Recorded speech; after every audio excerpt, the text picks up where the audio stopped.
हरे कृष्णा, राधे राधे।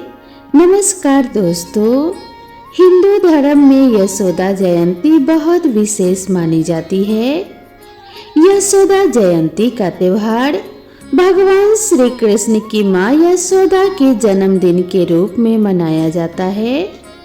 सभी जानते हैं कि भगवान श्री कृष्ण को माता देवकी ने जन्म दिया था, लेकिन भगवान का पालन पोषण माता यशोदा ने किया था।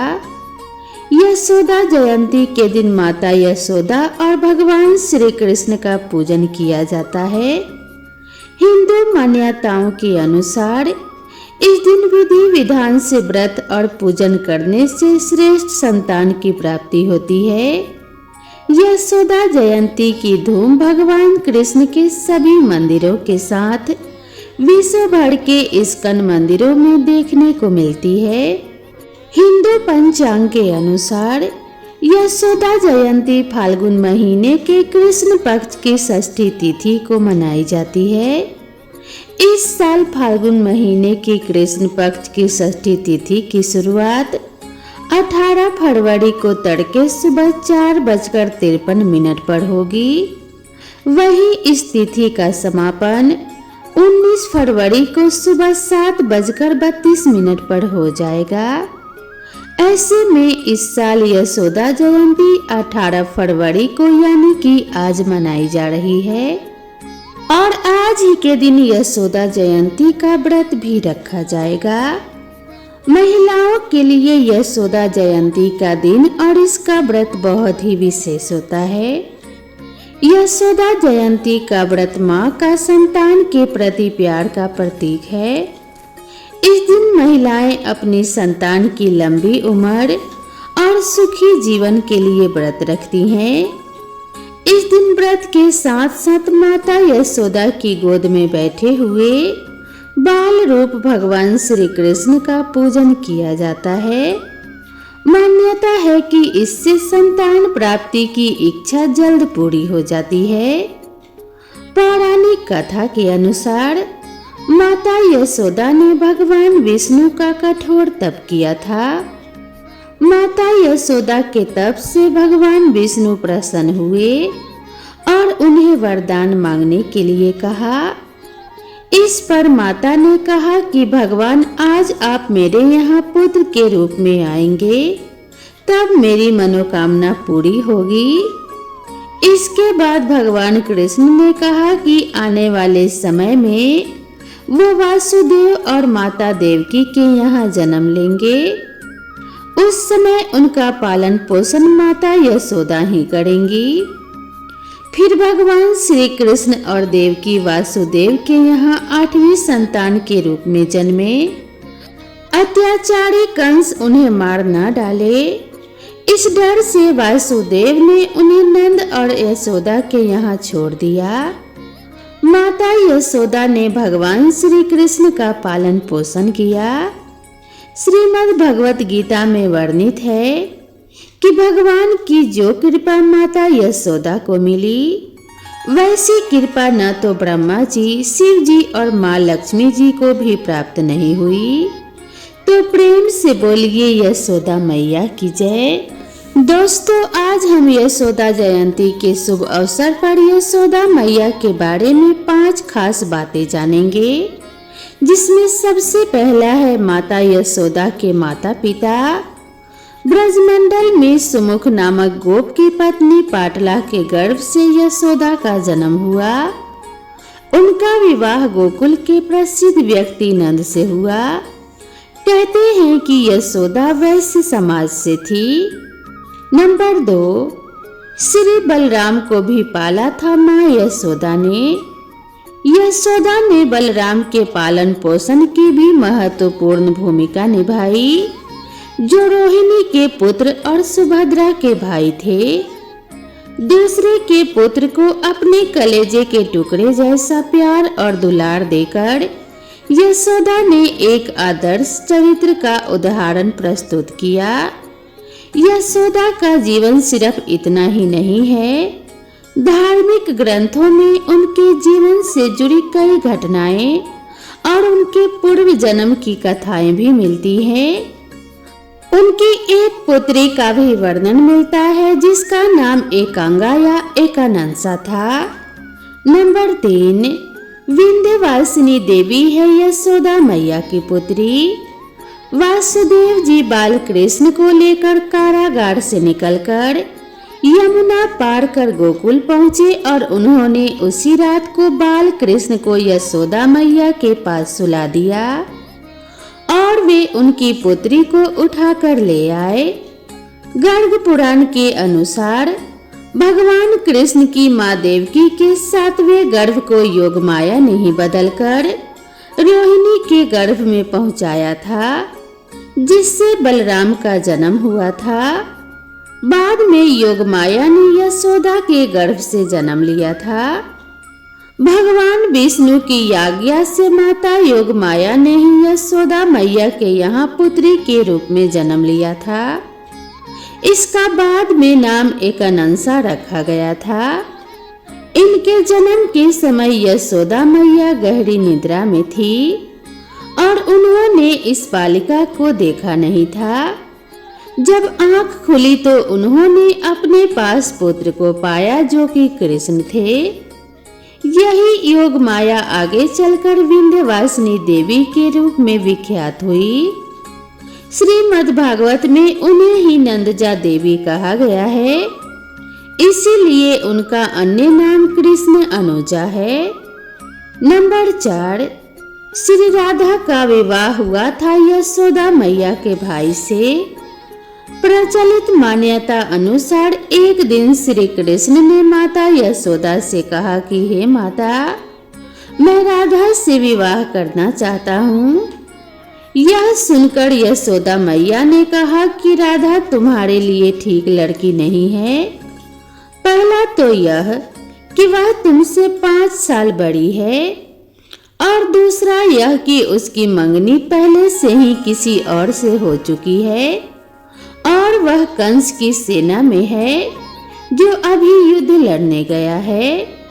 जब आएगा तो राधा का उससे विवाह हो जाएगा, इसीलिए उससे तुम्हारा विवाह नहीं हो सकता।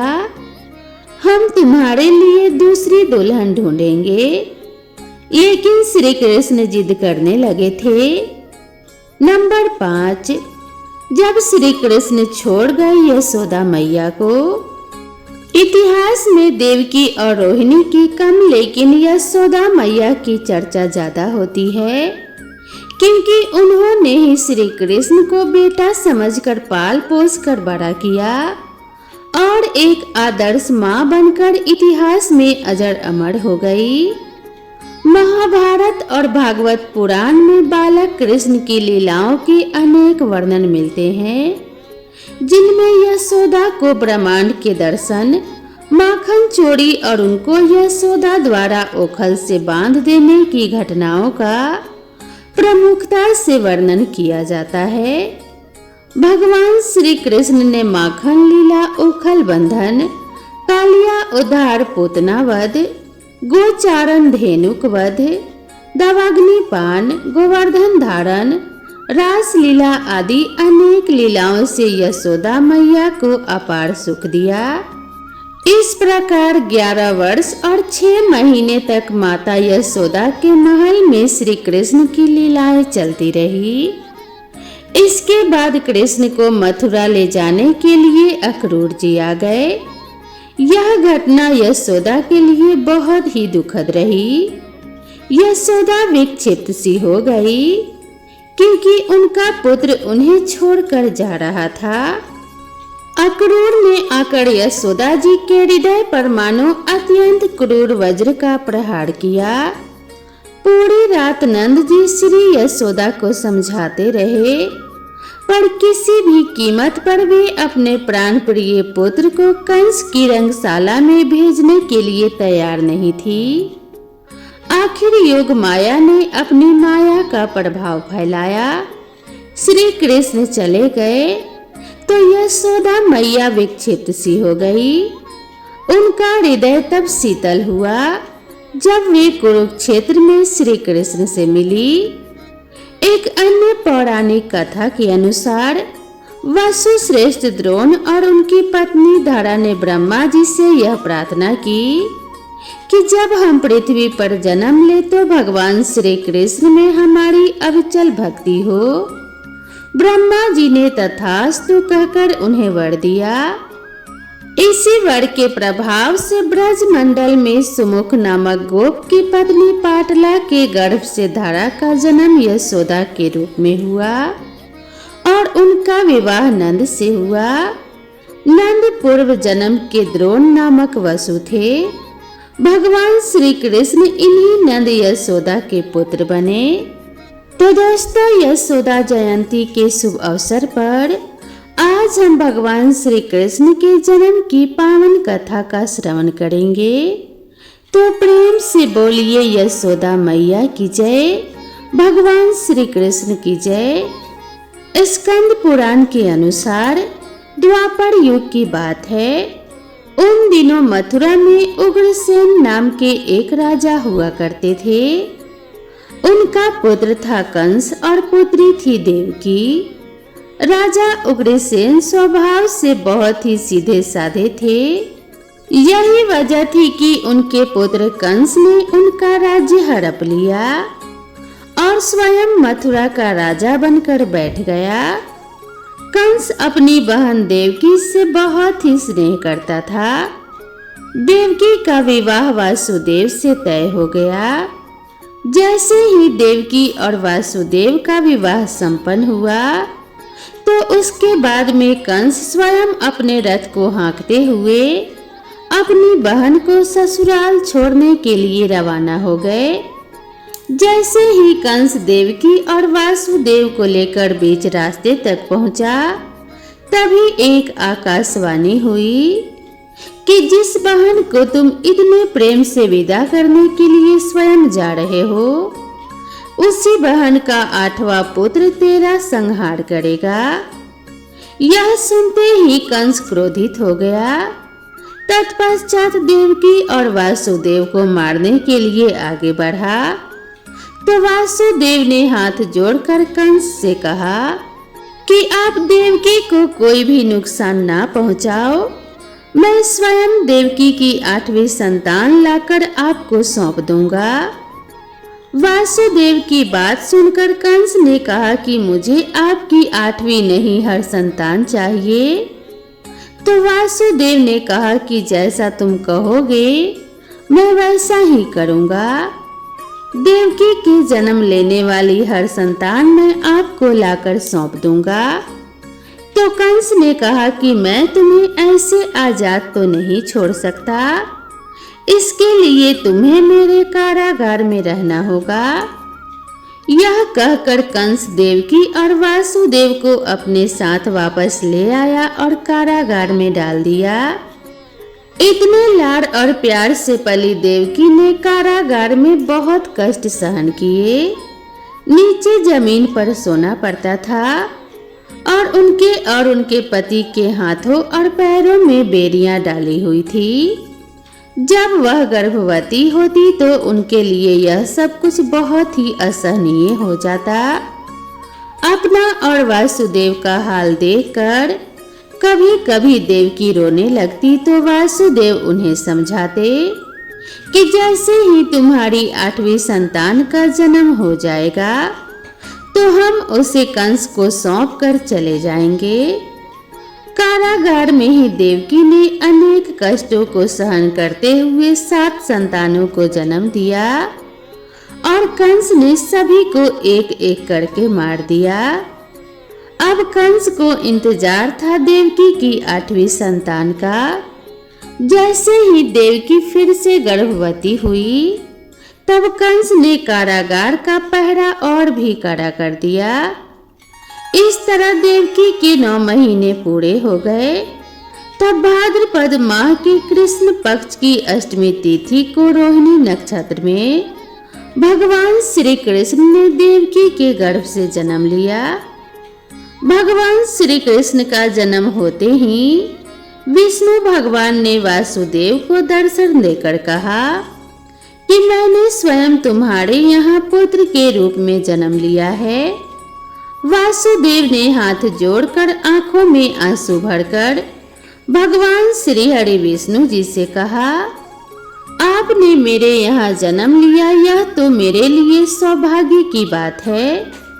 लेकिन जैसे ही मेरे साले कंस को इस बात का पता चलेगा तो वह इस बालक को मार देगा।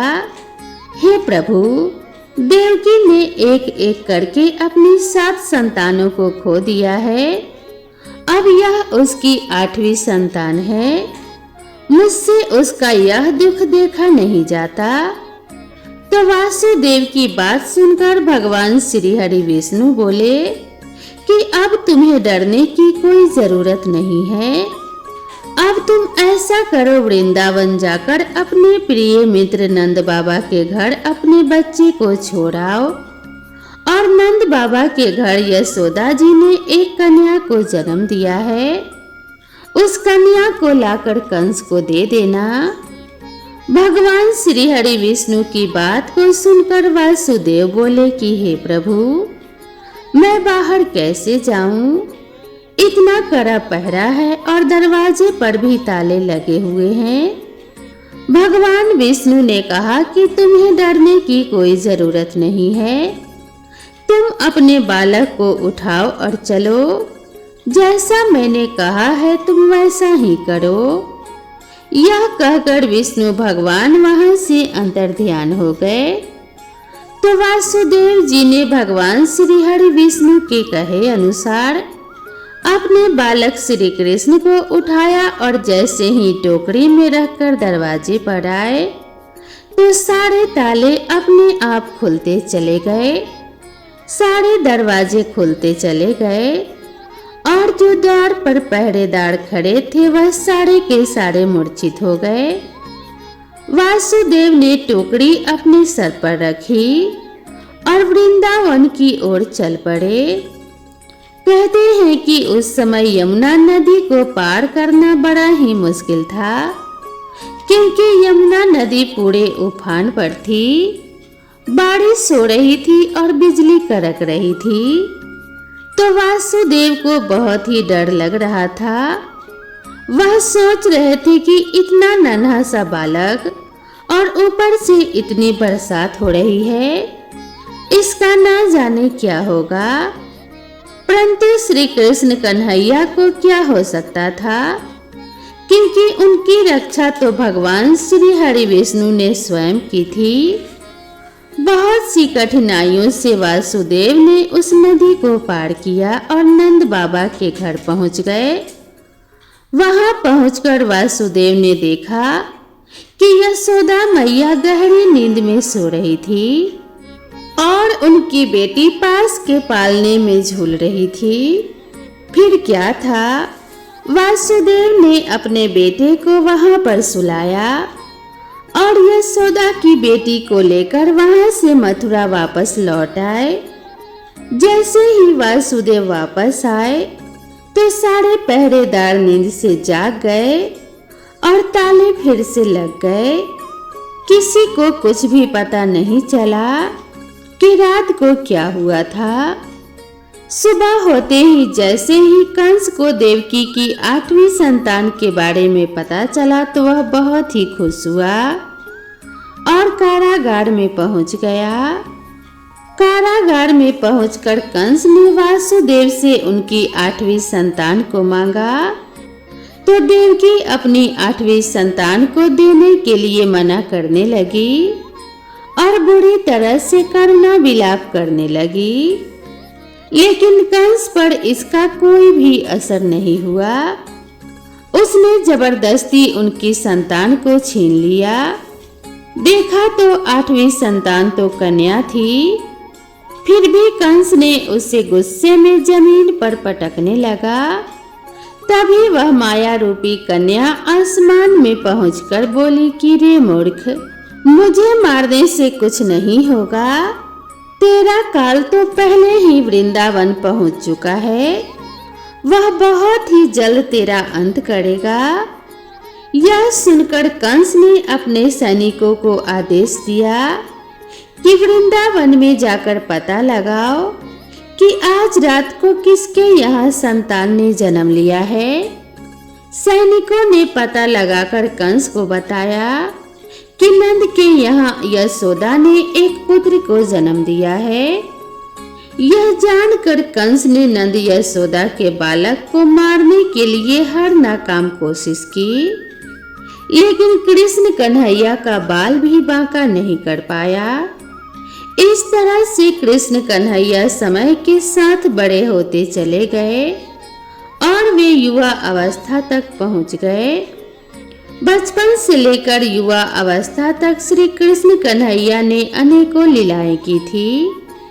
अपने बचपन में श्री कृष्ण कन्हैया अपनी यशोदा मैया को बहुत ही प्रेम करते थे। अपने दोस्तों के साथ मिलकर दूध, दही और माखन की मटकियां फोड़ देते थे। यह देखकर यशोदा मैया श्री कृष्ण कन्हैया पर झूठ मूठ का गुस्सा दिखाती थी, क्योंकि वह भी अपने लल्ला से बहुत ही प्रेम करती थी।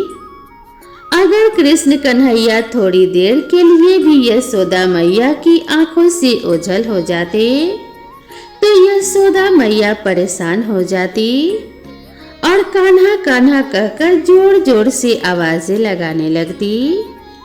इसी तरह अनेकों शैतानियों के साथ श्री कृष्ण कन्हैया बड़े हो चुके थे। एक बार कृष्ण और बलराम उस स्थान पर पहुंचे जहां पर कंस द्वारा प्रसिद्ध धनुर्यज्ञ आयोजित किया जाना था। तो कंस की शक्ति को प्रदर्शित करने के लिए एक विशाल धनुष को वहां पर रखा गया था। धनुष को देखते ही श्री कृष्ण कन्हैया उसको लेने के लिए आगे बढ़े, लेकिन सैनिकों ने उन्हें रोक दिया।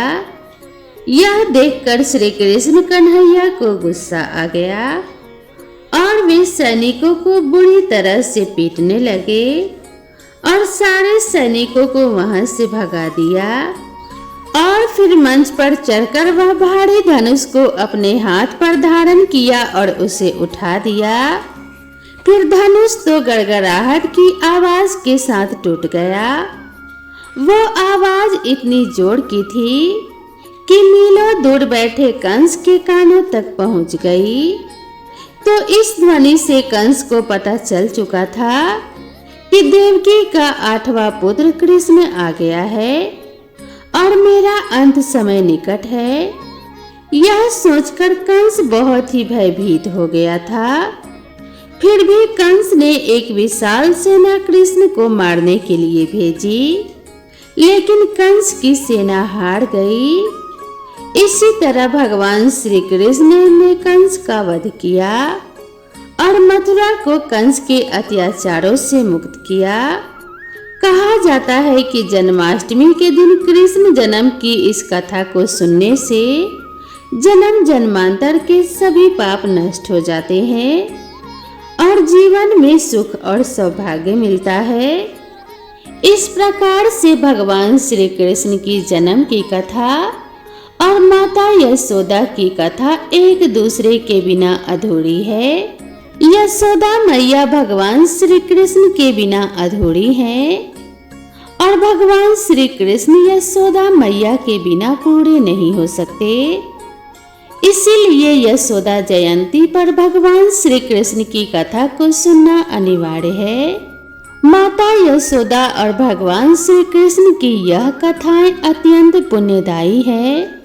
इन्हें जो भी सुनता है उनके समस्त पाप नष्ट हो जाते हैं और उनके जीवन से सभी कष्टों का नाश हो जाता है। संतानहीन स्त्रियां अगर इन कथाओं को सुनती हैं और यशोदा जयंती पर व्रत रखती हैं तो उन्हें शीघ्र ही संतान की प्राप्ति होती है। तो प्रेम से बोलिए बाल गोपाल श्री कृष्ण की जय, यशोदा मैया की जय। भगवान श्री कृष्ण की कृपा आप सभी के ऊपर सदैव बनी रहे। इसी कामना के साथ आप सभी से विदा लेते हैं। मिलते हैं नई वीडियो में नई कथा और नई कहानी के साथ। तब तक के लिए राधे राधे।